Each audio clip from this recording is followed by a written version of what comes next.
Hello दोस्तों, नमस्कार। SM के शाना में मैं आप सब लोगों का दिल से बहुत बहुत स्वागत करता हूं।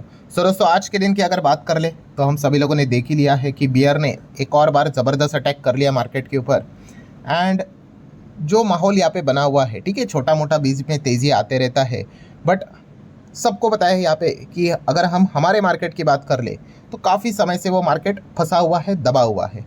और ऐसे ही माहौल में अगर हम लोग यहाँ पे बात कर ले दोस्तों, तो और ज़्यादा चिंता बढ़ाने वाली खबर हमारे सामने आते हुए देखने को मिल रही है। किन के ओर से? इस व्यक्ति की ओर से। ये व्यक्ति कौन है? तो दोस्तों, इनका नाम है मार्क फेबर। यस, अगर आप इस चैनल को लगातार अगर आप स्टडी करते होंगे, ठीक है, काफ़ी पुराना चैनल है हमारा, आपको पता ही है, 7-8 साल हो चुके हैं। इसके पहले भी इन्होंने काफ़ी कुछ प्रेडिक्शंस किए थे, इसके ऊपर भी मैंने वीडियोस बनाए थे। एंड कुछ कुछ प्रेडिक्शंस की अगर हम बात कर ले तो सही भी हमें जाते हुए देखने को मिले हैं। एनीवेज, उसके ऊपर थोड़ी देर बाद आएंगे। बट मार्क फेबर की अगर बात कर ले तो फिलहाल उन्होंने यहाँ पे एक बहुत बड़ी वार्निंग इंडियन मार्केट को लेकर सामने यहाँ पे रखी हुई है। उन्होंने क्या कहा है कि Indian market can go down 20% from current level. ऐसा नहीं कि टॉप लेवल से, अभी जो मार्केट जिस लेवल से चल रहा है वहाँ से और 20% नीचे गिर सकता है। ये एक बहुत बड़ी चेतावनी फिलहाल तो मार्क फेबर ने यहाँ पे देखे रखी हुई है। आई नो, अब काफ़ी लोग यहाँ पे सोचते होंगे, पहले तो ये बताओ कि ये मार्क फेबर है कौन। जिनको नहीं पता तो मैं आपको यहाँ पे बताना चाहूँगा कि इनको डॉक्टर डूम के नाम से भी यहाँ पे जाना जाता है। इनका ये निक नेम है।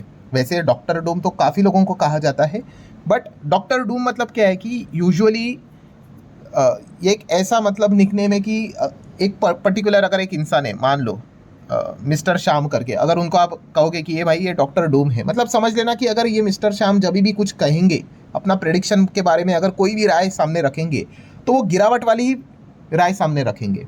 तो ये समझ में आ जाता है भाई। जैसे अभी आज के दिन खबरें सामने आई कि मार्क फेबर ने उनका जो हम लोगों को न्यूज़ लेटर देखने को मिल जाता है, gloom boom and Doom report करके, ठीक है, इनका न्यूज़ लेटर है। जब भी ये कुछ चीज़ें पब्लिश करते हैं तो समझ में आता है भाई ये गिरावट की बात करने वाले हैं, ठीक है। तो इनका इतिहास भी ऐसा रहा है। और अगर देखा गया तो इनकी जो कंपनी है उसके वो डायरेक्टर भी है, प्लस उसी के साथ साथ इन्वेस्टमेंट एडवाइज़र भी है, फंड मैनेजर भी है। ये उनका बैकग्राउंड है। बट खास करके, ठीक है, इनको इंपॉर्टेंस क्यों दी जाती है, ठीक है, ऐसा तो देखा गया तो कितने सारे लोग हैं। तो उसके पीछे का रीज़न, जैसे कि आपको पता है दोस्तों, कि पास्ट प्रेडिक्शन, इन्होंने इतिहास में कुछ प्रेडिक्शन किए थे, वो काफ़ी सटीक गए थे। एंड तब से इनको मतलब जो भी ये चीज़ सामने रखते हैं उसकी चर्चा तो स्टार्ट हो जाती है। जैसे कि अगर मैं 1987 के क्रैश की बात कर लूँ, ठीक है, तो तब उन्होंने यहाँ पे अपने क्लाइंट्स जो थे उनको एडवाइस किया था भाई कि बहुत बड़ा मतलब दिक्कत होने वाला है, मार्केट यहाँ पे क्रैश होने वाला है, ठीक है, आप निकल जाओ। और जो उन्होंने प्रेडिक्शन दिया था वो सही निकला। सिर्फ इतना ही नहीं, इनफैक्ट उन्होंने 2005 और 6 में भी अपने क्लाइंट्स को बताया था भाई कि खास करके होम प्राइजेस को लेकर एक बहुत बड़ा दिक्कत होने वाला है। और एग्जैक्टली उसके बाद हम लोगों ने देखा था, 2005-6 में बात की थी उन्होंने, बट उसके 2 से 3 साल के बाद 2008 का जो फाइनेंशियल क्राइसिस, लेमन ब्रदर, आपको पता ही है, हाउसिंग क्राइसिस जो देखने को मिला था। मतलब क्या है, उनके ये कुछ प्रेडिक्शंस है जिस चीज़ के चलते हम यहाँ पे कह सकते हैं कि यस, अब कैमरा इनके ऊपर रहता है कि कभी भी अगर कोई वो अपनी राय या फिर कोई भी अपना एंगल, पॉइंट ऑफ व्यू सामने अगर रखते हैं तो मार्केट उसको नज़रअंदाज तो नहीं करता है। यही चीज़ है दोस्तों। And one of the most important point, अगर मैं यहाँ पे मार्च 2025 की बात कर लूँ, मतलब 1-1.25 साल पहले की बात कर लूँ, तो उन्होंने इसके पहले भी सेम वार्निंग रिटेल इन्वेस्टर को दी थी। क्या कहा था उन्होंने कि माल बेचो और निकलो मार्केट से, ठीक है, जब भी बाजार भागे तो यहाँ पे माल मतलब उस तेज़ी का फ़ायदा उठाओ और निकल लो। ये उन्होंने बात रिटेल इन्वेस्टर को भी कही थी। और इसको लेकर भी मैंने वीडियो बनाया था। वो वीडियो काफ़ी लोगों ने देखा है, लगभग 2 लाख के करीब लोगों ने वो वीडियो देखा है, ठीक है। आप चाहो तो वो पुराना वीडियो देख सकते हो। अगर किसी को वो वीडियो का लिंक चाहिए, अब जस्ट कमेंट सेक्शन में येस करके बोल देना, मैं चाहे तो उसका लिंक दे दूंगा। तो उन्होंने लगभग 1-1.25 साल पहले भी वार्निंग यहाँ पे दी थी कि माल बेचो और निकल जाओ, मार्केट यहाँ पे बुरी तरीके से फंसने वाला है, ठीक है। एंड अब फिलहाल तो हम देख ही रहे हैं कि मार्केट फिलहाल तो कैसा चल रहा है। मतलब बॉटम लाइन क्या है दोस्तों? बॉटम लाइन यही है कि यस, ये व्यक्ति कोई भी अगर अपना पॉइंट ऑफ व्यू सामने अगर रखता है तो ज़रूर यहाँ पे मार्केट उस चीज़ को स्टडी तो करता है। देखिए, किसी को मतलब मानना है नहीं मानना है वो हर किसी का अपना अपना चॉइस, ठीक है, कोई भगवान तो है नहीं, ठीक है, ये पूरा जो बाजार होता है वो प्रेडिक्शन का ही होता है, कभी आपका प्रेडिक्शन सही जाएगा, कभी गलत जाएगा। ठीक है, सो यहाँ पे हम कह सकते हैं दोस्तों कि डॉक्टर डूम ने अगेन एक प्रेडिक्शन किया, and as we know that अभी आपको पता चल गया है कि वो कोई भी प्रेडिक्शन करेंगे खास करके वो गिरावट वाला ही प्रेडिक्शन करते हैं। सो अगेन उन्होंने यहाँ पे यही कहा है कि इंडियन मार्केट, खास करके इंडियन मार्केट उन्होंने कहा है कि यहाँ से 20% गिर सकता है। उन्होंने बताया कि इससे अच्छा कैश में रहो, ये उन्होंने अपने रिपोर्ट में यहाँ पे ये चीज़ों को के बारे में फिलहाल तो यहाँ पे कहा है। उसी के साथ साथ उन्होंने ये भी कहा है कि इस गिरावट के साथ साथ मतलब जब मार्केट यहाँ पे गिरेगा तो बियर मार्केट स्टार्ट हो जाएगा। अब काफ़ी लोग कहेंगे कि बियर मार्केट, अब ये पिछले 1.5-2 साल से चल रहा है, वो क्या चल रहा है फिर? तो दोस्तों वो बियर मार्केट नहीं है। मतलब अगर आप यहाँ पे चेक करोगे अभी बाजार कितने पे चल रहा है, 23,800 के आसपास चल रहा है, और बाजार का ऑल टाइम हाई क्या था, 26,373। सो अगर हम इसको कैलकुलेट कर ले in terms of a percentage, top level से मार्केट कितना गिरा है, नॉट इवन 10%, यस 9.5% के आसपास मार्केट गिरा है, 10% भी नहीं गिरा है।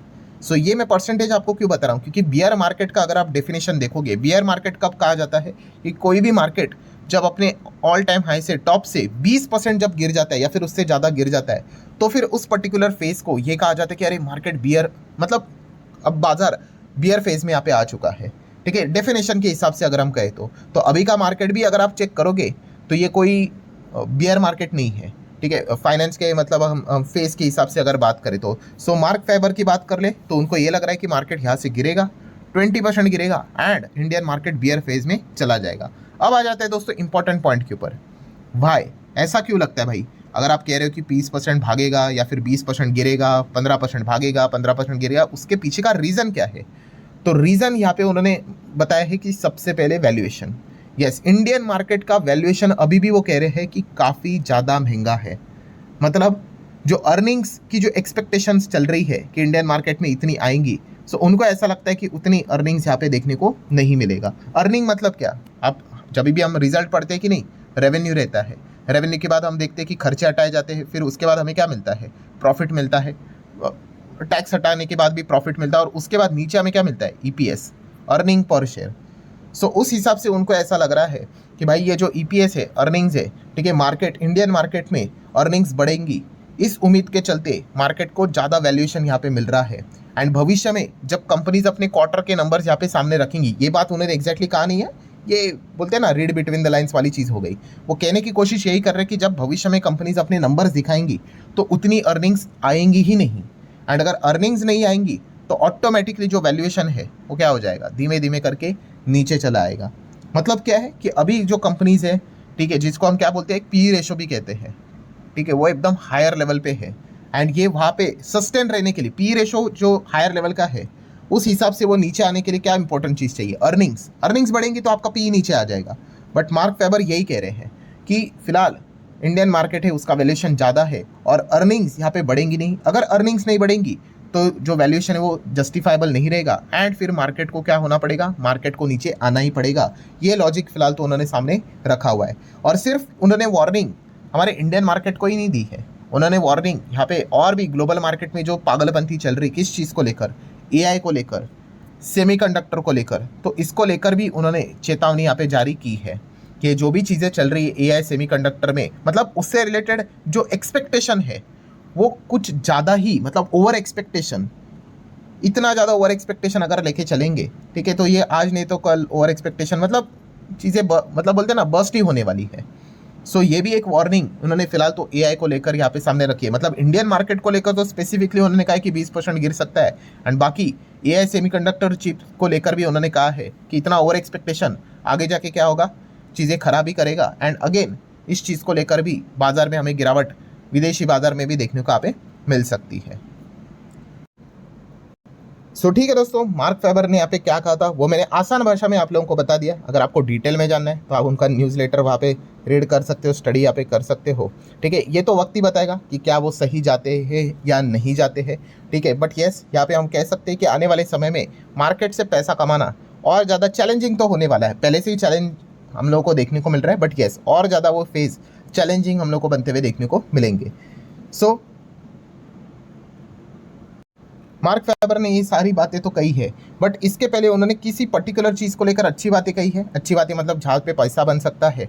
सो उन्होंने जब लास्ट टाइम प्रेडिक्शन किया था तब उन्होंने यहाँ पे गोल्ड की अगर बात कर ले, सिल्वर की बात कर ले, प्रेशियस मेटल्स की बात कर ले, हाँ उनको लेकर उन्होंने अच्छी बातें कही थी कि हाँ यहाँ पे अच्छा खासा पैसा यहाँ पे बन सकता है करके, ठीक है। बट इक्विटी को लेकर वो काफ़ी ज़्यादा हमें नेगेटिव नज़र यहाँ पे आ रहे थे। एंड फिलहाल की करंट सिनेरियो की अगर हम यहाँ पे बात कर ले तो फिलहाल हर जगह पे हम लोग को दबाव ही देखने को यहाँ पे मिल रहा है। तो लेट्स सी अब मार्क वेबर की भाई भविष्यवाणी सच होती है कि नहीं होती है, हर कोई अपना अपना पॉइंट ऑफ व्यू सामने यहाँ पे रखता है, ठीक है। द बिग शॉट वाले माइकल बरी की भी बात कर ले, उन्होंने तो कहा था कि भाई मार्केट बबल टाइप यहाँ पे नज़र आ रहा है आखिरी के 30 दिन।